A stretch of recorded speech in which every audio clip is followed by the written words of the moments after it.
بسم اللہ الرحمن الرحیم۔ السلام علیکم ورحمۃ اللہ وبرکاتہ۔ امید کرتے ہیں تمام دوست احباب خیر خیریت سے ہوں گے۔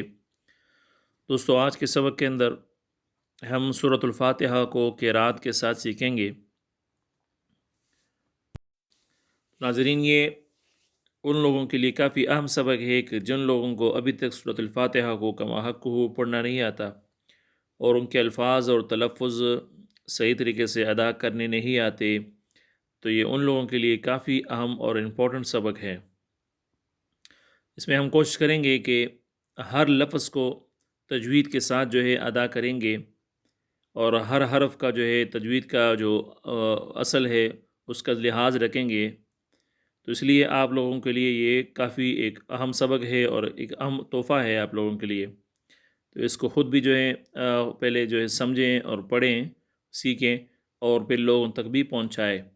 اور یہ آپ سے ایک ریکویسٹ ہے کہ ہمارے چینل کو بھی سبسکرائب کریں، تاکہ ہماری جو آنے والی ویڈیوز ہے وہ آپ تک بر وقت پہنچتی رہیں، جو کہ روزانہ کی بنیاد پر ہم لوگ آپ کے لیے بنا کر لاتے ہیں، اور کوشش کرتے ہیں کہ آپ لوگوں کو تلاوت اور قرات وہ صحیح ہو۔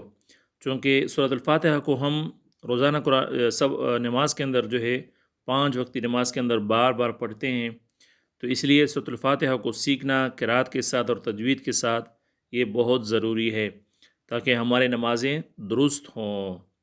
تو چلے جی شروع کرتے ہیں۔ سورة الفاتحة مكية. بسم الله الرحمن الرحيم. الحمد لله رب العالمين الرحمن الرحيم مالك يوم الدين إياك نعبد وإياك نستعين اهدنا الصراط المستقيم صراط الذين أنعمت عليهم غير المغضوب عليهم ولا الضالين۔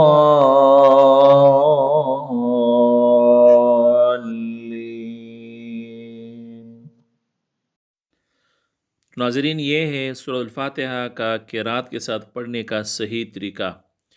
تو آپ لوگ بھی اسی طریقے سے سیکھیں گے۔ آپ لوگوں کو اسی طریقے سے سیکھنا ہوگا، اور لوگوں کے ساتھ بھی اس کو شیئر کرنا ہوگا، لوگوں کو بھی سکھانا ہوگا، تاکہ کما حق کو جو سورۃ الفاتحہ کا صحیح طریقہ ہے پڑھنے کا وہ لوگوں کو آ جائے، اور لوگوں کے نمازیں وہ درست ہوں۔ تو چلے جی، آج کا سبق کتنا ہی ملتے ہیں کل، تب تک کے لیے اجازت دیجیے۔ اللہ حافظ۔